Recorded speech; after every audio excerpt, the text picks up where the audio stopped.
good with the YouTubes. I tried to make this video earlier today, and I didn't give y'all like a lot of information, so I'm gonna try to remake it for y'all and give y'all a little bit more of understanding on what I'm talking about, what I mean. So if you don't know, I got a clothing line called TPNB Apparel, and that stands for the Productions of Madison Blount, because if another person asks me, that's what it stands for.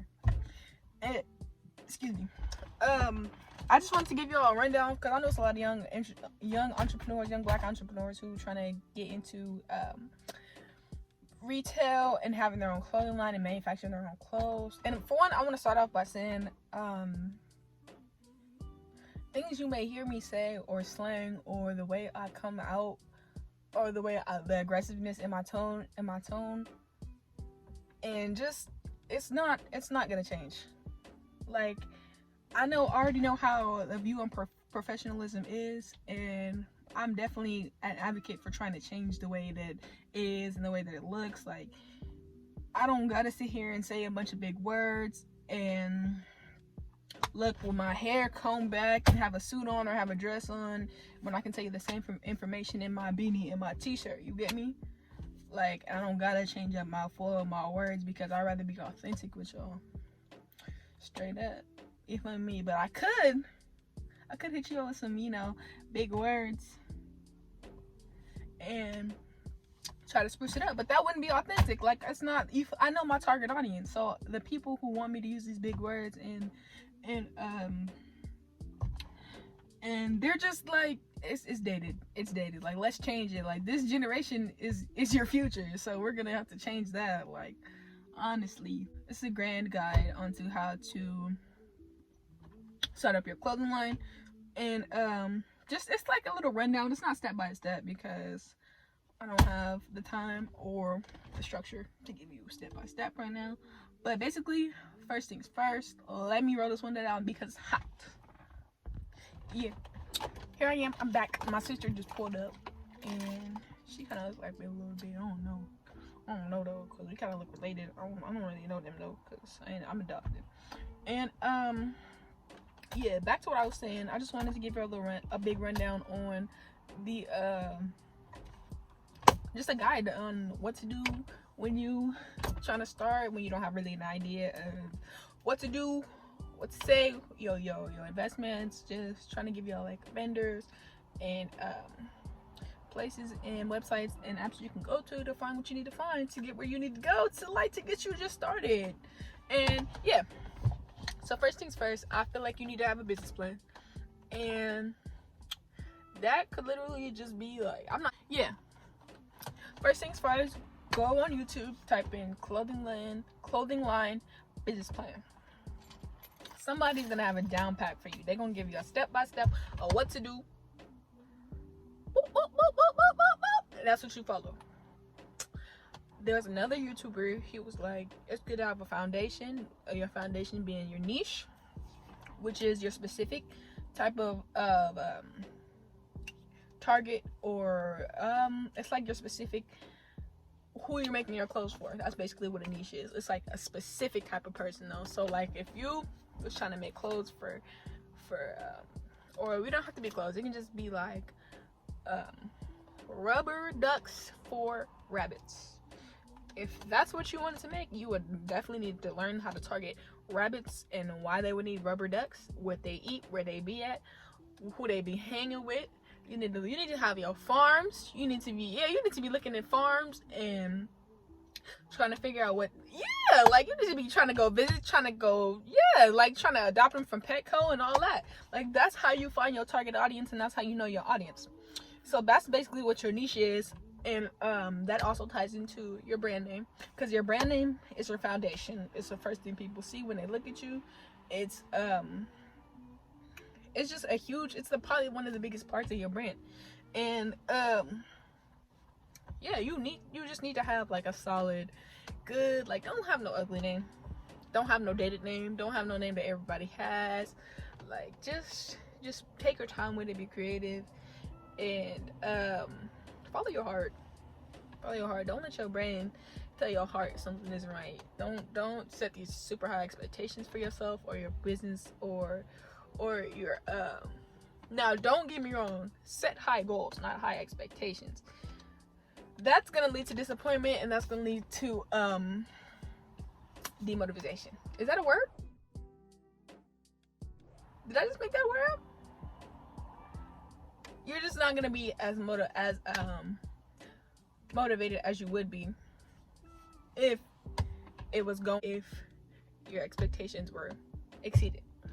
So I just want you to know, go in knowing that it's gonna be hard, knowing that it's gonna take a lot of work, knowing that it's gonna require a lot of drive and passion, and you just gotta be okay with that. You just gotta be okay with working hard and sometimes having no results, and sometimes having 20 sales, sometimes having 0 in a month or 2.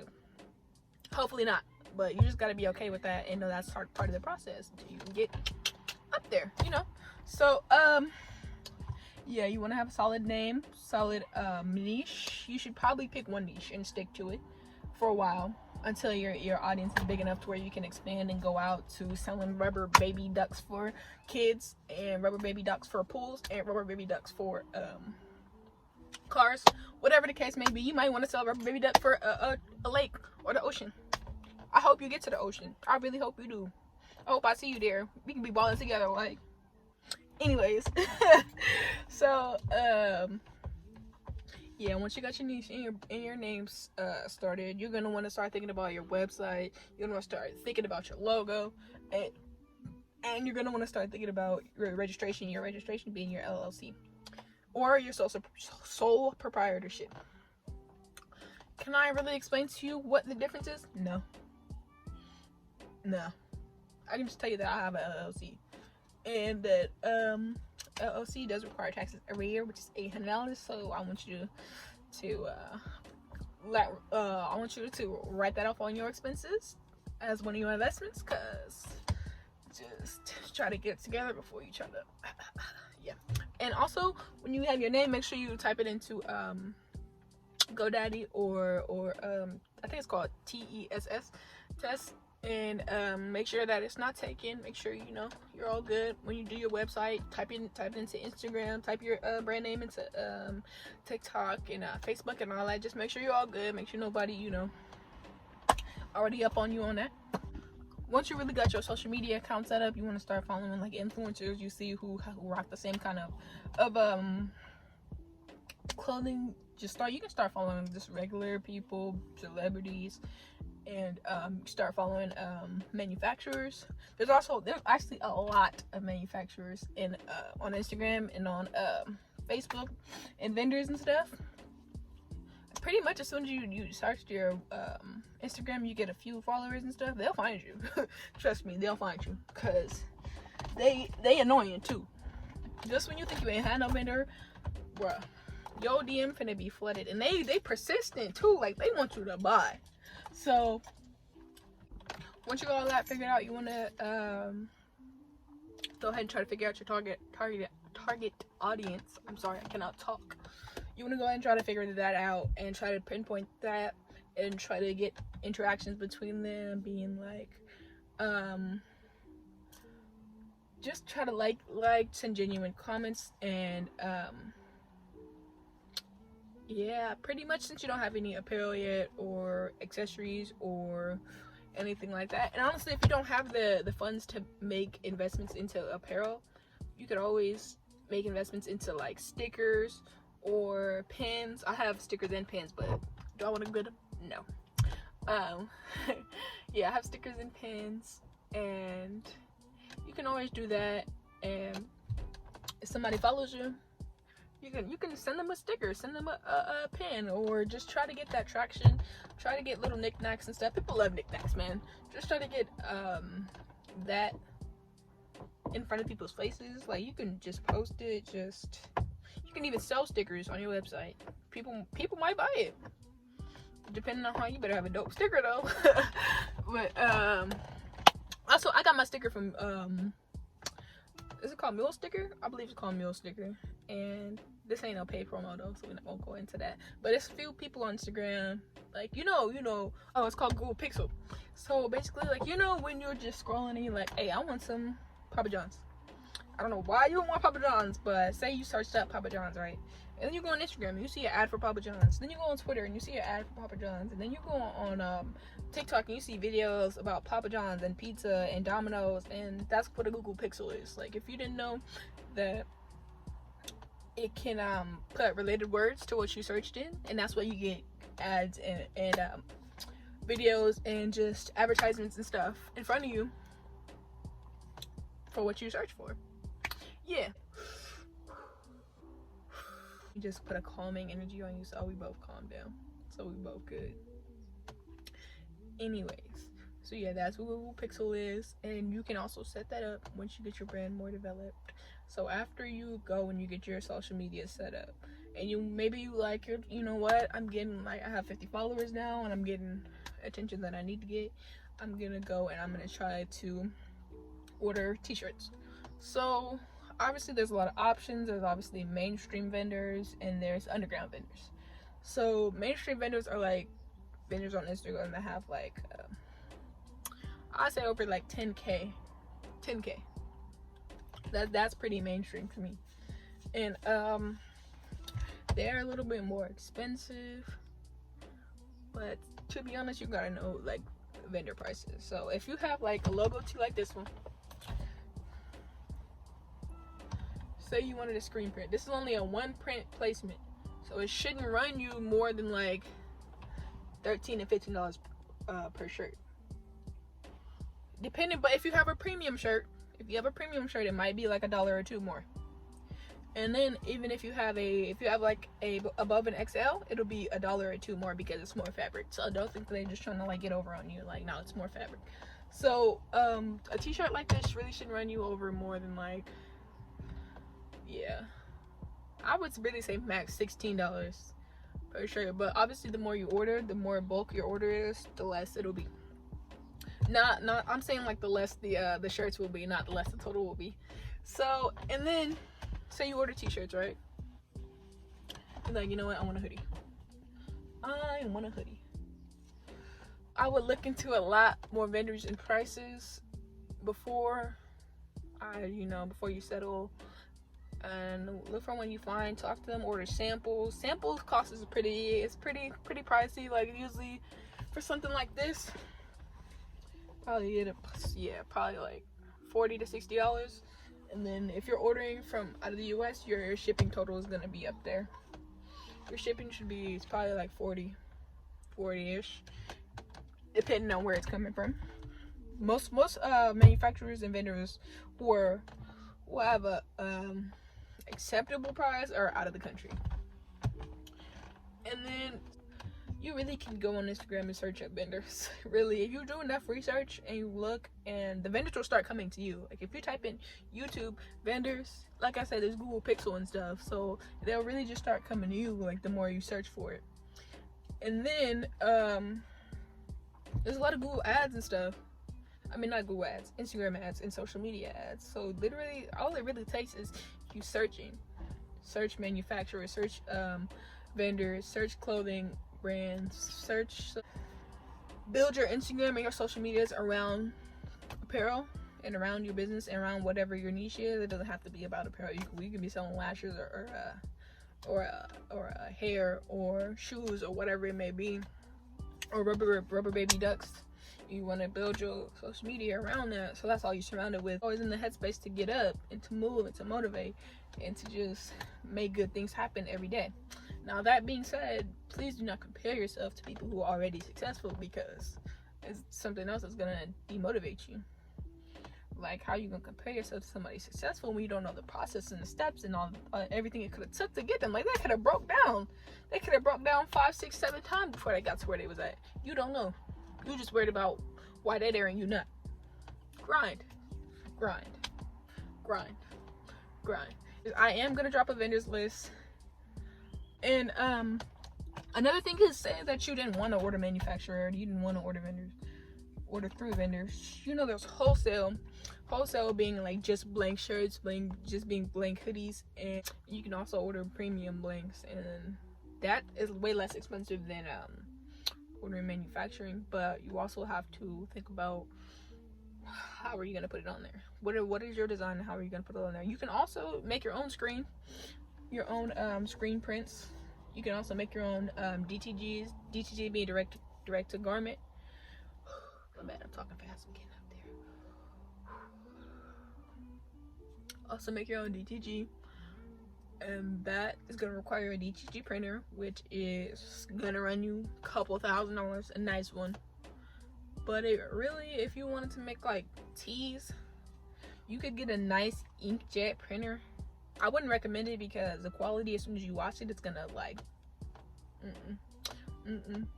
but like, say if you wanted to like maybe do like if you want to do something like around the size, this is pretty big honestly.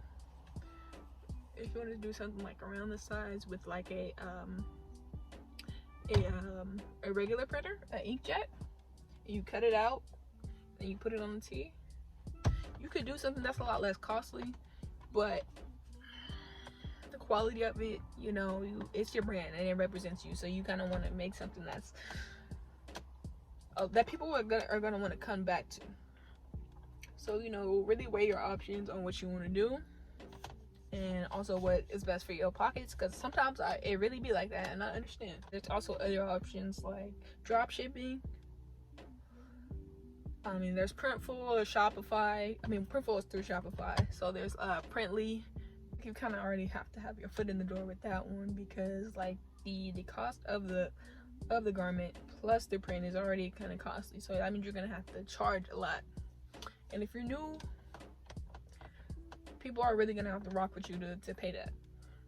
Now that don't take that as don't take that as to underprice your stuff, because if you feel like it was worth this amount, sell it for that amount. Even if no one is buying it, keep pushing it, keep putting ads out, keep doing all that to get your money. Also, there's Cricuts. Cricuts are like these it's like a little machine, and it has it's actually a big machine. I have one, and it's just a machine, and it has like a bunch of gadgets in it. There's like a pen.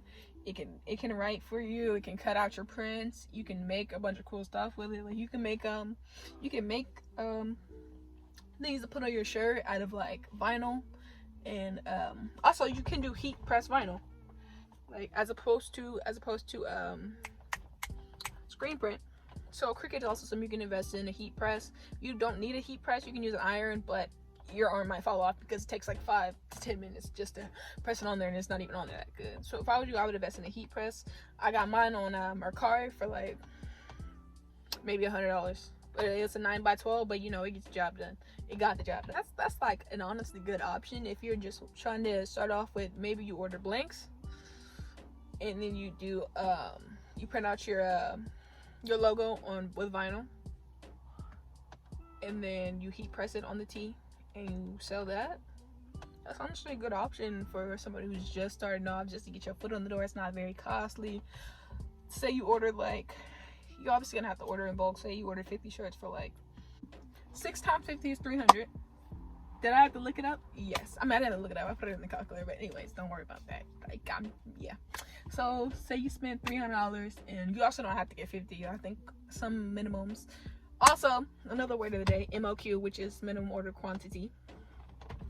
A lot of vendors and stuff have that, because how can they get paid if they sell you 1, 2, 3 shirts? Like, they're obviously gonna have to have a minimum. And some vendors don't have that though.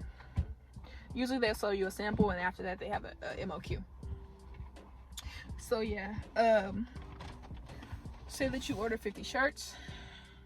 Vinyl really is not that costly. If you go to Walmart, it's like,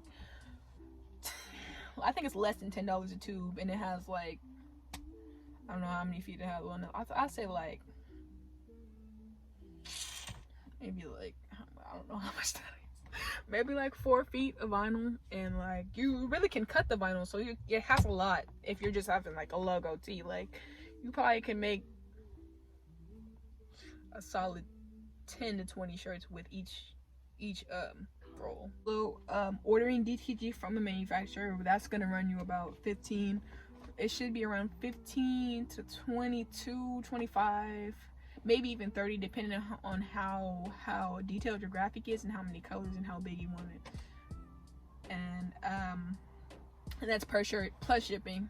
So that's gonna be in the 5, 6, 7, 800s. And because they also have a MOQ, which is it usually ranges like 12 to like 1,000 is usually their quantity that they'll do. And some people do 5, 10. Say that you got your inventory and you're like, hey, how do I get this out to people? What you're gonna want to do is run an ad. If I were you, I would run ads through Facebook and TikTok. Twitter, you were obviously like the algorithm is Twitter. Like you all have to be popular to get up, or you have to make something that's really like extraordinarily dope. But you obviously need like a little bit of traction to get in with Twitter, because Twitter is it's horrible. You get me? It's like they ain't gonna, if they ain't messing with it, they ain't messing with it. Like they ain't gonna retweet, they ain't gonna like, they ain't like that all the time. So if I were you, I want to run ads. I would go through Facebook. You're gonna need a Facebook business. I did not set up my Facebook business account. I can link somebody who did set mine up. He set it up for like $160. He did a good job too. He set up my Instagram shop, Facebook shop, and business Facebook, and he was running ads for me for like $160. Like he's the real deal. Like I think right now, quality pictures, have a good background, make sure you don't look messy, make sure like just take time so that people understand that your brand is the real deal. Like understand that they don't want to feel like if your brand is shady, who's really gonna try to buy it from a shady brand? Like if it looks like in a dark alley somewhere, or if your brand just looks like, you already know it's a lot of people who go on the internet and they scam and they're like, hey, I got these Nike tracksuits and I got them for $50. If you send me some on Cash App, I can ship it to you. Don't look like that. Don't look like that. You want to look real. You want to make sure that you don't be those people who like DM to buy. Get a website. There's Shopify, there's Wix. I use Wix and I think it's dope. And there is Squarespace. Yeah, there's just a lot of, I do go through Wix personally, and it's like $30 to $40 a month, and I think it's worth it, because if you're selling your shirts, if you bought a shirt for $30, you have to sell it for $60.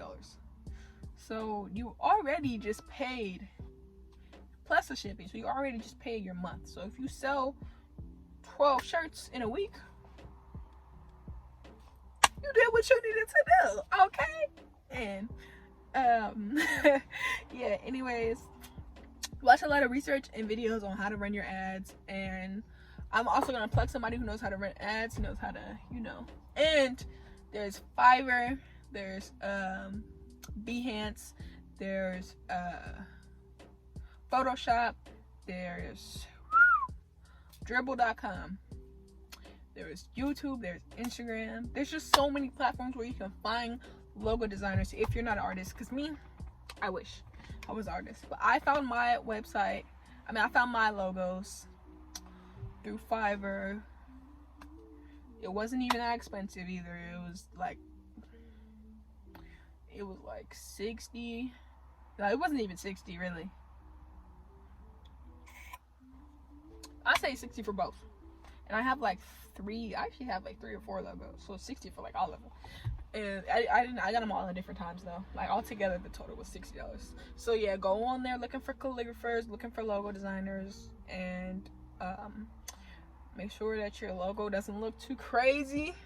Make sure you get something a little simpler in case you want to put it on a t-shirt, because it's really hard to transfer like really like small lines and just crazy things onto a t-shirt and make it look right, especially like if you needed somebody to see it from afar and be like, oh, that's a dope shirt, like I can see that from all the way 20 feet away. Yeah, so you're gonna want to make sure that you do something a little, I know you don't want to do that, but make sure you yeah, you know what I'm talking about. Going through TikTok has like a lot more easier algorithm, especially once you find your mutuals. Go in there looking for streetwear, luxury. Say if you have street style, if you have, just look for clothing brands, look for black owned businesses, look for just look for your mutuals. Just search and follow and like, and just become intermix, mingle. You want to mingle on all your social media so you can build yourself a little presence, even with your customers. Don't be posting nothing too crazy. You can leave that for your personal account. So you're gonna want to run ads, and even if you don't really get results, all this is data. Like having a brand is literally just an experiment.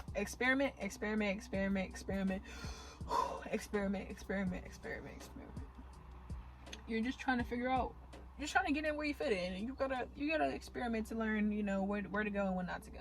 It's totally understandable. Don't give up. Grind.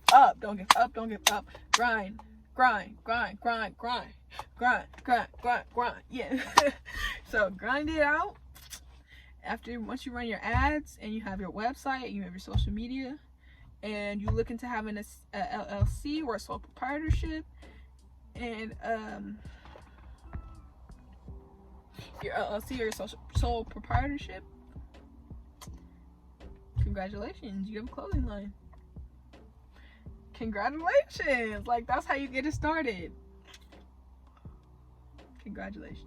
On that one, I'm gonna sign out though. Y'all let me know if y'all want like a part 2. I can go in more into detail about vendors and about logo making and different type of options you have when you first started. Y'all let me know how y'all feel. If y'all want me to shut up, you can also let me know. I might plug my socials. I'm definitely gonna plug my business. Don't know if I'm gonna plug my socials, because I did just say don't intermix that. But yeah, we gonna see how y'all feel. And that one, sign out. Deuces.